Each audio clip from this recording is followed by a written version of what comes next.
తాళూరు గారు నిర్మించిన SRT and Wyra సంయుక్త నిర్మాణంలో నిర్మించిన చిత్రం 1980 బ్యాక్ డ్రాప్ లో వరుణ్ తేజ్ అన్న డిఫరెంట్ గెటప్ లో చాలా అద్భుతంగా యాక్ట్ చేశారండి. నేను సినిమా వర్క్ చేశాను, యాక్ట్ చేశాను. చాలా బాగుంది. విశాఖపట్నం, కాకినాడ అన్ని చోట్ల చేసామండి. అలాగే బాంబేలో కూడా చేసిన సినిమా 1980 బ్యాక్ డ్రాప్ లో వైజాగ్ నేపథ్యంలో సినిమా చాలా బాగుంది. ఆ వరుణ్ తేజ్ అన్న గెటప్స్ డిఫరెంట్ గా ఉన్నాయి. చాలా కొత్త లుక్ గా ఉన్నాడు. ఇంతకుముందు చేయని చూడని విధంగా కథాంశంతో సాంగ్స్ కానీ ఫైట్స్ కానీ అద్భుతంగా కుదిరినాయండి. సినిమా చాలా ఎక్సలెంట్.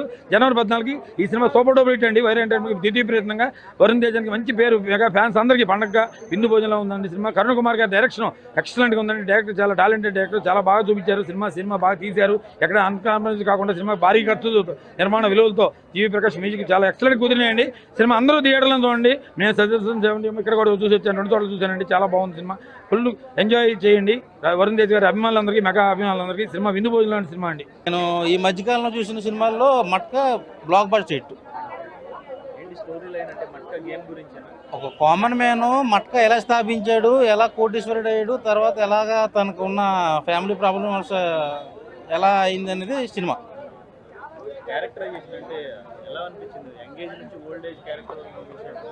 నాకైతే పున్నమనాగ సినిమాలో చిరంజీవి గారిను అండ్ శోభన్ బాబు తెలుసు కదా, ఓల్డ్ శోభన్ బాబు, వాళ్ళిద్దరూ మిక్సీలు వేసి కొడితే ఎలా ఉంటుందో వరుణ్ తేజ్ అలా కనిపించింది నాకైతే. ఓవరాల్గా ఈ సినిమా నాకు బాగా నచ్చింది. అందరూ చూడాల్సిన సినిమా ఇది. మొత్తం స్టోరీ కానీ, ఆ ఎలివేషన్ షాట్స్ కానీ, బీజిఎం కానీ, స్క్రిప్ట్ కానీ మొత్తం అంతా నాకు చాలా బాగా నచ్చింది. అందరూ బాగా ఎంజాయ్ చేస్తారు ఈ సినిమా. పెర్ఫార్మెన్స్ విధంగా చూసి చాలా బెస్ట్. నా రాబో రోజుల్లో వరుణ్ తేజ్ ఒక పెద్ద యాక్టర్ అవుతాడు. టాప్ 10 హీరోల్లో ఒకరు ఖచ్చితంగా అవుతారు. ఈ నిజంగా దయచేసి అందరూ చెప్తున్నా, ఆరోగ్యానికి మంచి కాదు గుట్కా. నేను